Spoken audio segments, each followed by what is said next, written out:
Paris menait 2-0. Monaco est revenu à 2-2. Pour moi, c'était cuit. Hein. Je sais, tu l'as dit. Donc, attrape ma veste tout de suite, voilà. Ouais. Oh, tu t'es attrapé ta veste toute seule. J'ai pas besoin de t'attraper ta veste.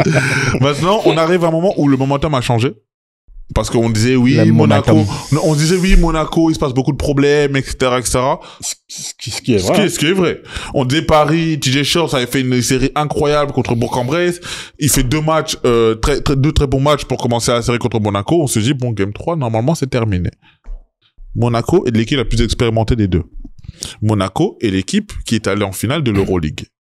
Monaco n'a pas Mac James, n'a pas Niall Tace, mais on l'a toujours dit avec M. Spanoulis, le coach préféré de M. Angelo. Monaco a de la ressource en termes d'effectifs. Dans le Game 3 et dans le Game 4, il y a un ajustement. Il fallait réduire l'efficacité de TJ Shorts. Ce qu'ils ont très bien fait dans le Game 3 et ce qu'ils ont fait dans le Game 4. Deuxièmement, ils ont réussi à frustrer Nadir Effet. Ouais. On l'a toujours dit quand on parlait de Paris. Petite parenthèse, Nadir Effet qui ne part plus à Monaco, qui reste à Paris, qui a re-signé. Voilà. Mais ce que je veux dire, c'est que on a dit, offensivement, Paris tombe beaucoup autour de... Qui devrait re-signer, c'est pas officiel encore. C'est pas encore officiel. Ah, moi j'ai vu mais justement, on va aller directement. Okay.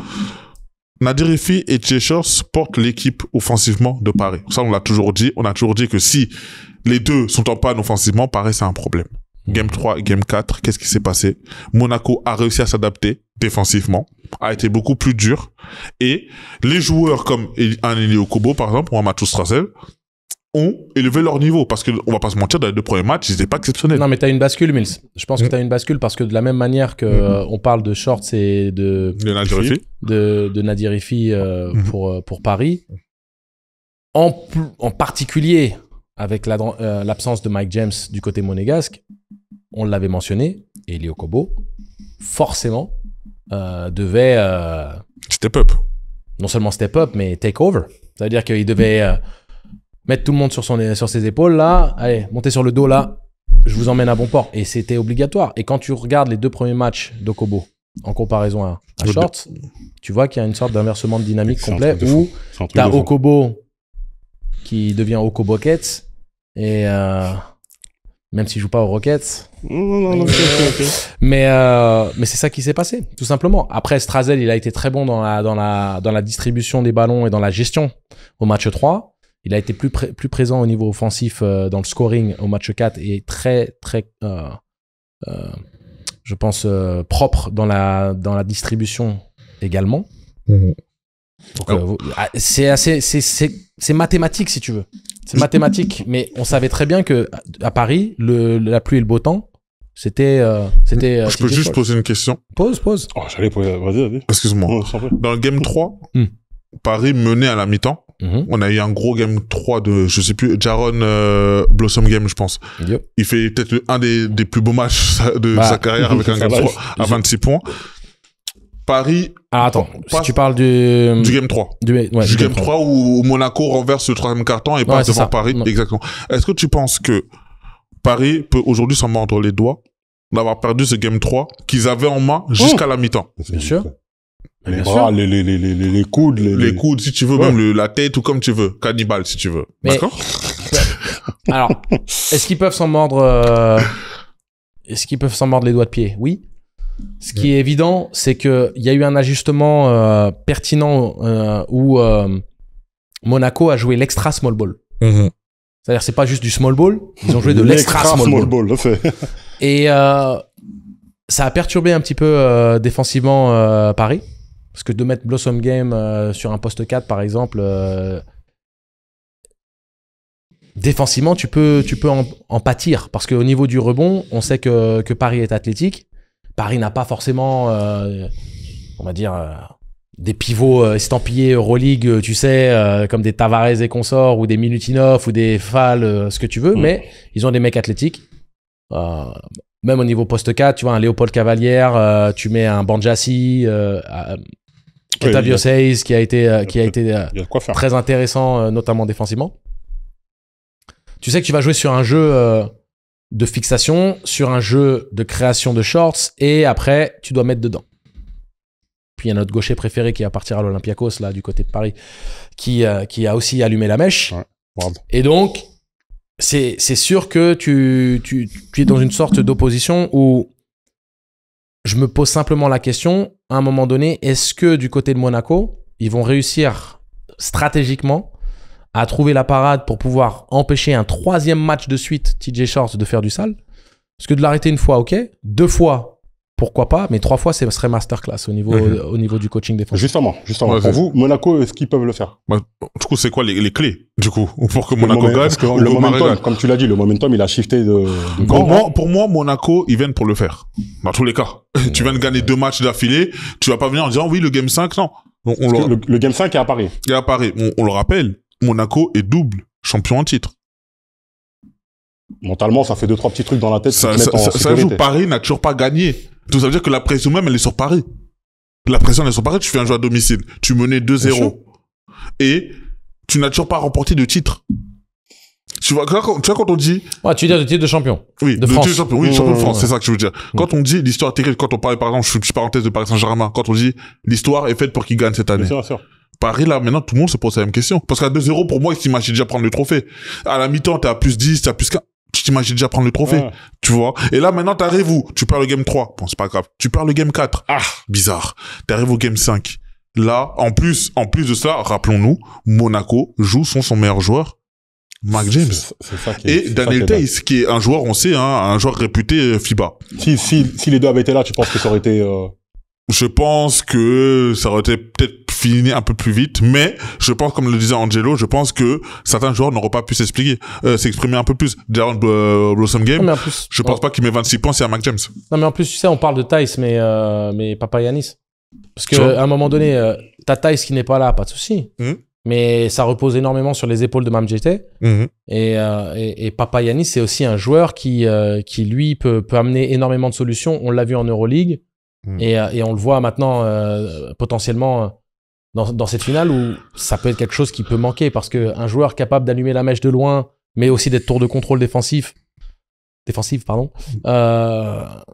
court pas les rues. Et donc, c'est particulièrement impressionnant parce que tu te dis quand même que Monaco est vraiment très amoindri et c'est très alarmant pour Paris parce que tu perds back-to-back.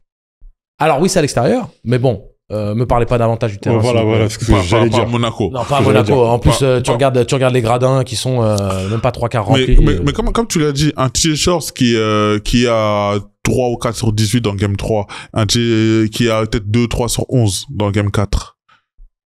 Quand t'as Nadjirifi, je le dis, hein, on a vu la fin de match où tu vois Nadjirifi qui forçait les tirs, Nadjirifi où tu sentais qu'il était agacé de pas avoir les balles au bon moment, etc. Ouais. Si ces deux-là font pas de masterclass, Paris ne gagne pas. Si, pour moi, Monaco réussit à mettre TJ Shorts en dessous des 30%, comme ils l'ont fait là, 30%, 35%, etc., ils ne gagneront pas. Ouais. Parce que la différence de Paris, malheureusement, c'est qu'il y a très peu de fois où Paris a gagné parce qu'offensivement, un autre joueur en dehors de ces deux-là a surperformé. Ouais, ils sont dépendants de Monaco, c'est arrivé beaucoup plus souvent. C'est pas étonnant, en plus, sans Mark James, de voir un meilleur marqueur différent match après match. Ouais, c'est clair. Maintenant, on sait le coaching aussi va être très important. Et là, Thiago Splitter, du côté de Paris, comment il va s'adapter? Parce que là, il faut qu'il s'adapte. Monaco commence à trouver la recette pour contenir Paris. C'est à lui de changer la chose. C'est à lui de trouver une solution pour que un TJ Shorts arrive à retrouver l'efficacité, qu'un Nadjirifi ait les balles pour mettre les paniers. Spanulis, là, il a rendu de faire sa finale sur les 2 derniers matchs. Il a rendu de montrer pourquoi c'est l'un des meilleurs coachs actuels. Et tu vois la différence que peut faire un grand coach. Parce que c'est les mêmes joueurs, hein. C'est pas d'autres mecs ou je sais pas quoi. Regarde. Quelques ajustements, regarde. Ah, moi, je pense que Paris va le faire parce que... Au cœur. Déjà au cœur. Je pense que là, ça va être la folie dans la Dynastie. L'avantage du Rhin, pour le coup, eux, on a un vrai. Et faut pas oublier aussi que il y a une différence entre les matchs gagnés des Parisiens et les matchs gagnés des Monégasques. Monaco, c'est à l'arrache. Surtout le match 3. On parle sur un match qui peut tourner dans un sens comme dans l'autre. Paris ne joue pas mal lors du match 3. Shoot d'ailleurs bien, au-dessus des 40% à 3 points. Ouais, c'est un troisième carton qui a été... Ouais. Et donc, Mais c'est vrai, pour te rejoindre, le game 2 de Paris, c'était un massacre, hein, c'était un, voilà. Et le match 1, oui, pareil. Il n'y a pas d'illusion non plus. Voilà. Même si le score est moins sauvage. Mais on est d'accord, on voit ce que tu veux dire. Ouais. Donc, si tu veux, le grec en moi espère une masterclass de Spanoulis. On a eu l'instant grec. Voilà. Le grec en moi espère le Spanoulis. point grec. Tu sais qu'on va commencer à prendre le petit jeu, là, tu sais, où tu dois cocher des trucs à chaque fois que ça Ouais, va dans à chaque fois que ça Voilà. Le Parisien en moi veut une année 2025 historique en tout point de vue. Le PSG, Paris Basket, mignon, quoi. Donc, à titre personnel, je suis gagnant-gagnant, mais j'ai envie de te dire qu'un match 5, c'est comme un match 7, c'est comme un derby, il faut oublier un petit peu, les stratégies, les dynamiques des uns et des autres, parce que t'as un mec qui est capable de sortir de sa boîte de manière totalement inattendue. Je vais te dire une bêtise, mais t'as un Léo Cavalière qui peut te faire un double-double, un 15 points, 10 rebonds, rien qu'avec le cœur, avec l'adrénaline. Dans la salle, tout ça. Non, mais... Exactement. Tu vois, Ward qui a été assez discret offensivement, qui ne tente que 6 tirs sur le dernier match. Tu te dis, bah, si c'est Ifi et Shorts qui sont un petit peu courts au niveau de l'adresse ou au niveau de la réussite, il va falloir trouver quelqu'un d'autre qui puisse sortir un gros match. Je sais pas qui ce serait. Et puis, du côté de Monaco, Papagiannis même pas sur la feuille de match lors du dernier match.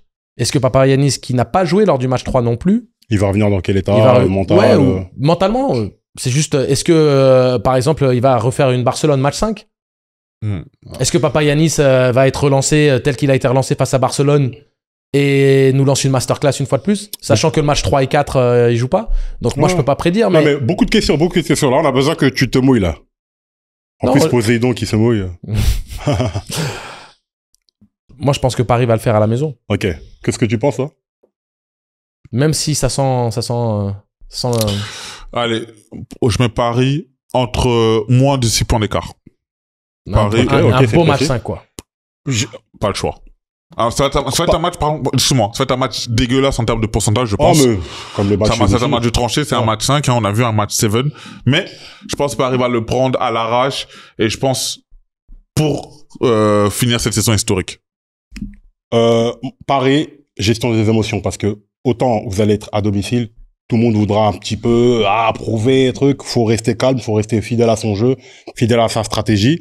Et Thiago Splitter, t'as intérêt à faire les ajustements, parce que là c'est le baroud d'honneur de cette équipe qu'on le sait, va exploser avec plein de joueurs qui s'en vont et tout. C'est this is it, pour citer Michael Jackson. Mais tu vois, tu vois l'incertitude qu'il y avait au démarrage de ce match 7 entre les Pacers et OKC. On se disait, mais ça peut aller dans un sens comme dans l'autre. Ouais, bien sûr. C'est vraiment ça maintenant. 2-2, la dynamique monégasque qui pourrait laisser penser que, mais il n'y a pas la marge de manœuvre que les Parisiens ont. Et il faut éviter le choke aussi pour Paris quand même. Hein. Ouais, si tu mènes 2-0, ça reste comme t'es un joueur, t'as la fierté. Tu mènes 2-0, tu fais rattraper 3-2. Tu restes une équipe qui te fait remonter. Si tu veux, il y a plein de choses qu'on maîtrise pas. C'est-à-dire que quand on part sur une analyse de série et que tu pars sur l'analyse d'un match à venir, t'essaies de te baser sur les éléments statistiques, ce que tu as pu voir, le test de l'œil et ces choses-là. Mais par rapport à ce match-up-là, je pense simplement que Monaco a quand même moins de marge de manœuvre que Paris. Je pense que Paris s'est fait vraiment perturber pendant 2 matchs et que là, il va y avoir un recadrage. Et puis même émotionnellement, Nadir, il est capable de mettre des tirs de folie et il aime ces moments-là. On sait qu'il s'en veut énormément d'avoir raté le shoot de l'égalisation lors du match 3.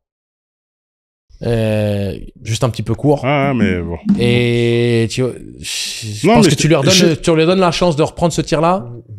Je pense que c'est dedans. Mais tu vois, faut pas forcer, clairement. Forcer je vais me racheter à tout prix, etc., etc. Joue ton jeu, essaie d'être efficace. Et si vous faites ce que vous savez faire, normalement, vous le prenez. En donc, plus, à domicile, tout ça. Paris. Paris.